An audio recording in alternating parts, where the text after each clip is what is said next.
I appreciate the opportunity of coming out and speaking with you. I would like to get everybody's attention because the first few minutes I want to talk about a subject matter more so than an endorsement. I've been traveling around this state for the last few years speaking with school districts, administrators, people like yourselves, and lately have been surprised as I'm being asked, why are we still talking about STEM? Why is it that when it came out a few years ago as a rollout, it isn't at this point rolling on and letting us start other things? Well, I want to take 5 minutes to give you information so you can answer that when you're asked this at home. Because STEM's not going to go away, you guys. STEM's here to stay. It's a staple part of our country, and it's going to remain so as long as we stay a country. And that actually is a part of STEM. That's a reason why the government has been pushing this so strongly. And let me explain.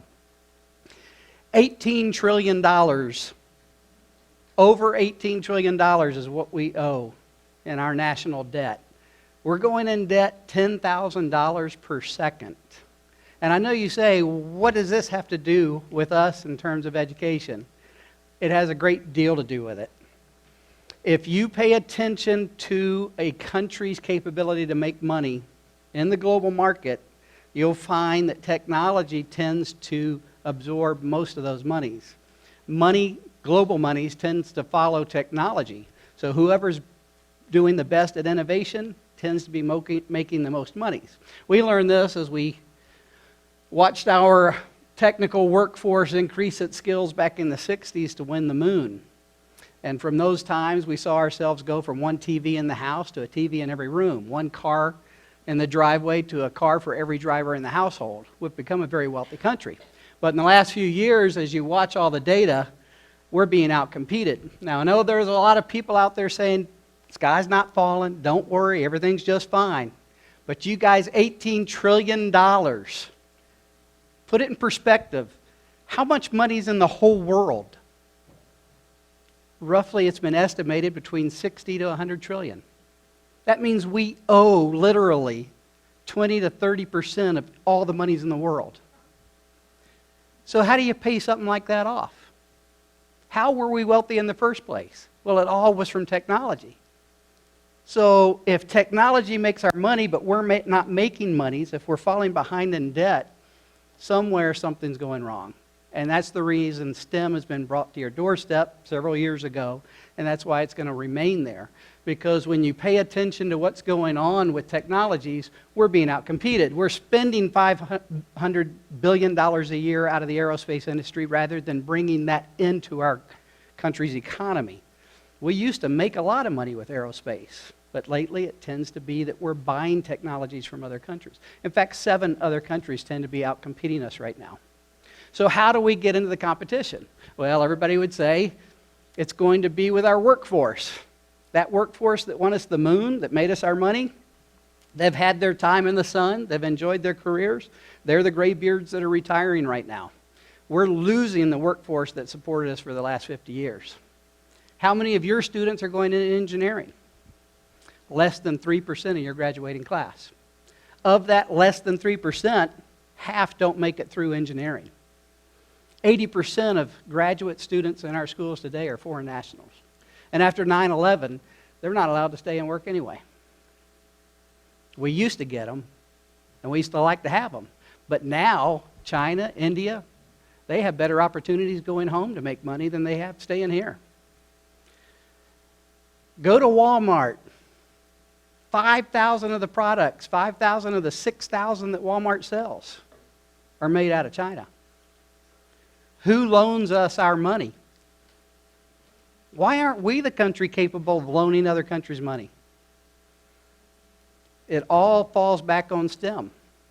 And so I'd like it if you would take an opportunity. I know a lot of people say, well, education's the answer. Absolutely it is. Don't get caught up in the bashing of education today. We're doing more better than we've ever done before.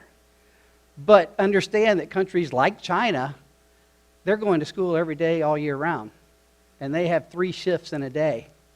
They pretty much have a morning shift, noon shift, and an afternoon, evening shift. Our kids are never going to do that. China puts up 600,000 engineers. We put up 60,000 engineers. Their honor students outnumber all our students. You can't compete with numbers like that. But it is possible, and we did it when we won the moon, to develop the most valued engineering workforce in the world to allow us to maintain our standards. And what that means is we can't ignore STEM. That means that we have to implement programs. And whether we look at something like I'm talking about, or we look at the other ones that are out there, which there are a few that you ought to consider, or if you step up and develop the best STEM program there is out there, which would be great, that's what we need to be doing. At the very least, we can't afford to be ignoring the fact that most of our major companies today, our airlines, the majority of our airlines, are foreign-owned.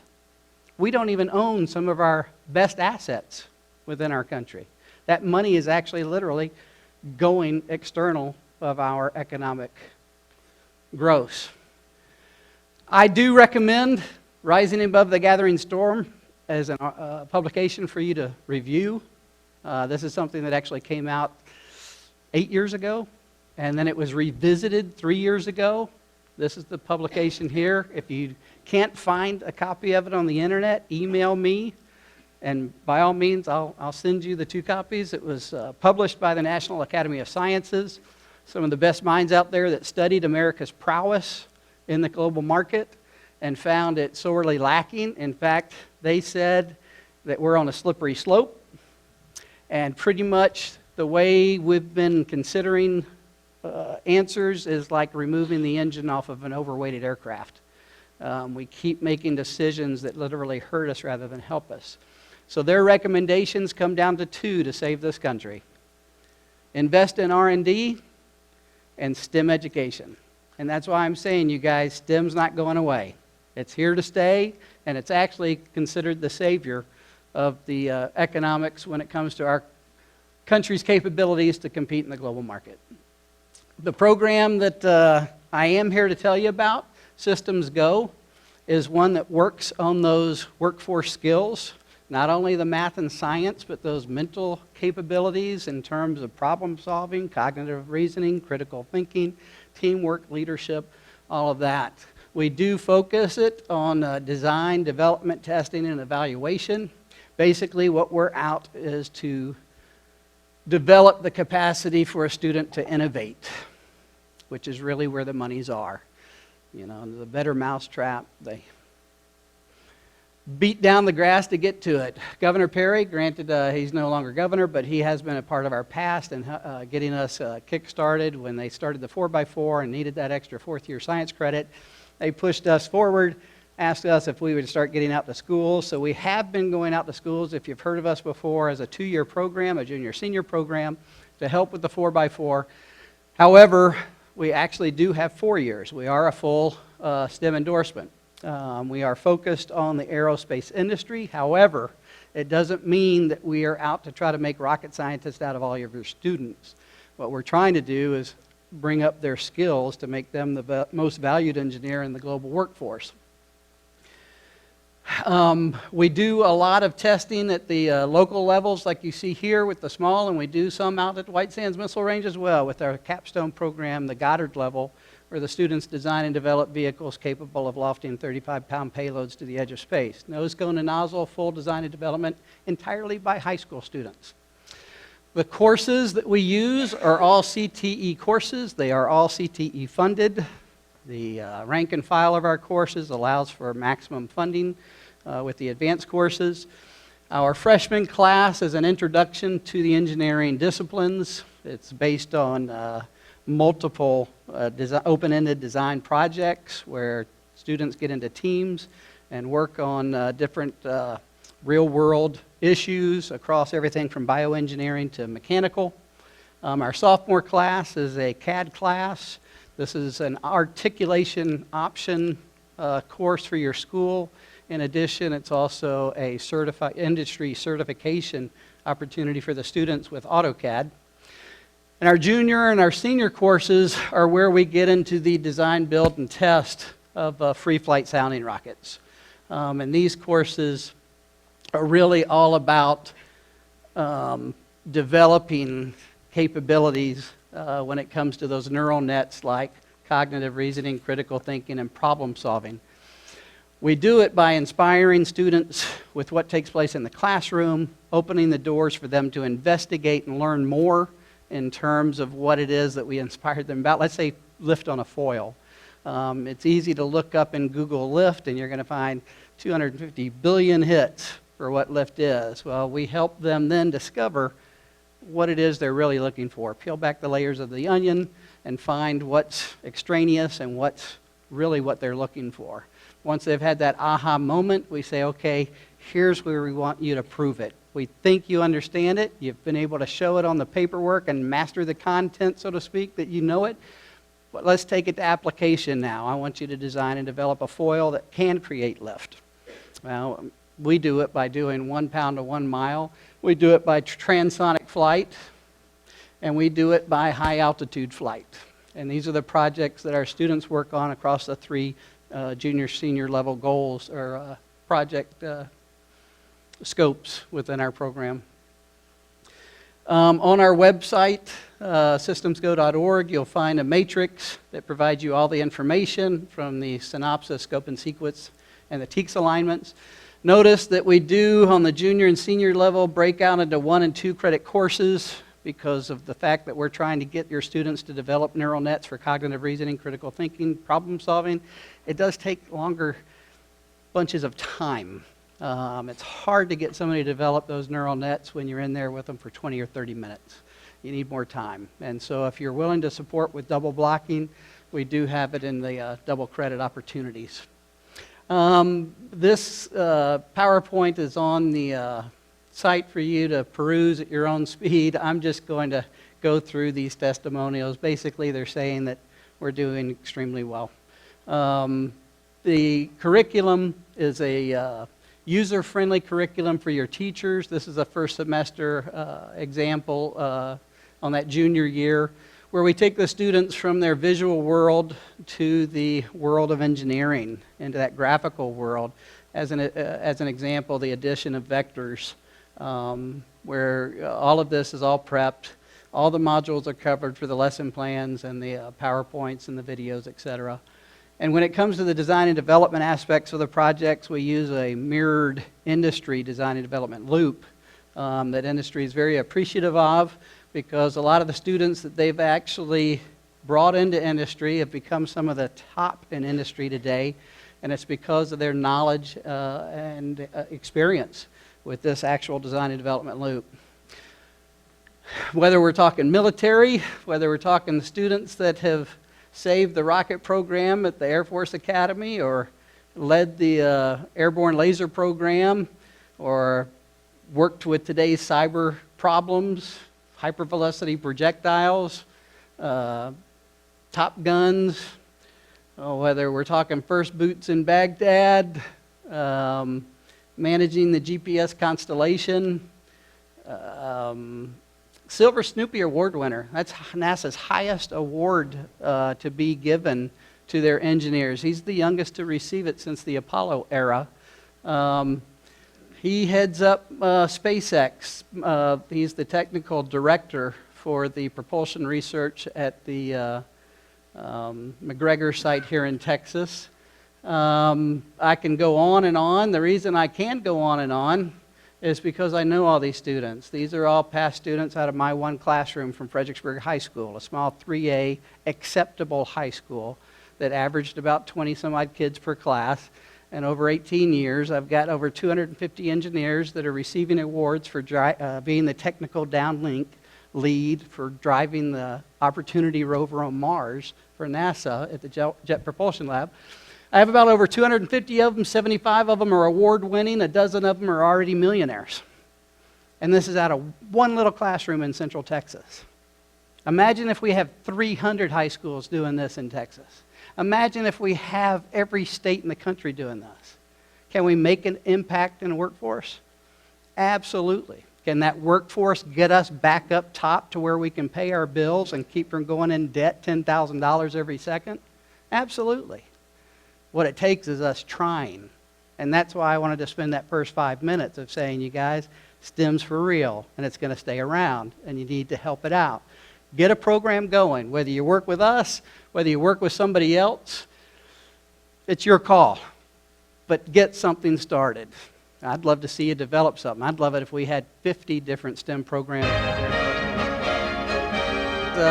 An NBC. From NBC News World I'm not going to show it all in New York. Time, but This is NBC it Nightly is on our News website. with There's Brian a link, Williams. Mr. Brown put on the When Nightly News continues in a page moment here, we'll so be that you back can with our look at it Making later. a Difference But report. it'll just give A you teacher a shows his kids the perspective sky's of the these limit vehicles for them that these in students. more ways I'm than getting one. ready to head to Houston. Friday night for time as testing. promised for our Making a Difference report. You'll Tonight, actually a teacher in a witness small town 1 pound, who is 1 on a mile mission. test, And as as well we as hear now transonic from test. NBC's We Tom use Costello, it really is rocket science. We use a hybrid propulsion system. In the Texas Hill Country, Inert an annual fuel and rite inert of spring. oxidizer. Don't have to worry about explosions, fire, and smoke. Can't happen. The Rocket Kids are Can't back. happen as this. This is Brett Williams' classroom. All the ground support, all the The challenge hot to the airspace, students everything each like year that is since provided 1996, through our design and launch build a sites that rocket, we calculating dedicate thrust, in Central weight, Texas as well as Southeast Texas. We should be adding a Dallas site in the next couple of years to support our Dallas schools. Presently, we have 2 sites. We'll have a third. We're looking at a total of 6 sites to support Texas in time. These are a lot of our special partners that we have. We do have more than this, but these are some of the major players that are working with us. In terms of cost, real quick, so I can close out. There is a startup cost. It's not to us. It's whether or not you have certain items like a computer in your classroom, etc. These are outside of SystemsGo costs that you would look to get. We have a list of materials that you would look at having. Whether or not you already have them, in most case schools do. There would be that cost. Our training for the 9th grade through the 12th grade is as listed. Third column there is our licensing that we have that starts at $500 and goes up to $300, and that is not in summation. In other words, all 4 years it's a license fee of $3,000. Most of that is in the project support. So that in that last column, what you're pretty much seeing is if you do a 4-year STEM program, this SystemsGo one, when it comes to the consumables as well as the licensing, you're looking at a total cost of around $6,500, which if you consider that most science courses in the state of Texas that I've found in schools average an annual budget of around $1,500, we're not far off of just a regular science budget. In addition to that, consider all of these that are CTE funded. You'll actually find that we aren't a very costly program whatsoever in terms of getting it into your school. What we are doing is seeing some successes, and we have a lot of schools in your area I'm sure that we could introduce you to if you're interested in learning more. Otherwise, I think at this point I am going to let you guys get on with your meeting and I'll get out of your hair. But I want to say thanks very much for your time. It was a pleasure visiting with you this morning. Thank you. Thanks, your follow-up. Brett, I'd like to ask a follow-up question. The rockets that we saw in the videos and that you showed in some of your images, tell us about how the materials for the rockets are paid for those projects, because that's not part of the budget, correct? Well, it's part, when you look at the third column and you see the consumables, in that 11th grade, you have $2,000, and in the 12th grade, $750. Those are project consumables. That includes those rocket projects. Now, what you're not seeing is there's a third level program here, which is the one of the high altitude flight, those very large, robust vehicles. Those typically run a school anywhere from $3,500 to $4,500. It's not on here because I didn't want to confuse people of trying to explain 3 projects that come across 2 years. Call me and I'll tell you about it to help it out. But a lot of that, though, is donated. A lot of that is where the students enter into collaborations with universities, carrying research payloads for them. In fact, we have 7 vehicles going out to White Sands this year. I think 6 of them are carrying NASA payloads, and one's carrying an A&M payload for grad students. But when they begin working like that, the students have no problem looking at what materials they're going to use, and then actually approaching industry to see about getting those materials donated. And today, the way it is, with everybody having that box to check on getting involved with public ed, it's not too hard for the schools to get those donations together. And you're having launches in Fredericksburg next week, and the public can view on We are Saturday? actually heading, our ground support crews are heading to Lake Jackson to support the Houston area test this weekend. We have 30 vehicles testing Saturday and Sunday. And then we'll be coming right back into Central Texas, our Central Texas site, which is just north of Fredericksburg, where we have roughly 70 vehicles testing over the 14th, 15th, 16th, and 17th. So approximately 18 vehicles per day will be testing at that site. And yes, it is open to the public. You're welcome to come out if you'd like to come out. Get security to make contact with me, Brett Williams, and I'll be more than happy to take you around the site and let you understand what we do. We have over 100 volunteers working these sites to deal with everything from first responders to communications, to meteorology, to hot air space, to the mission control, to the pads, recovery teams, spotters up on the hillsides. I mean, it's a very industrious effort to support these high school projects. Okay, awesome. Thanks Thank very you much for your time.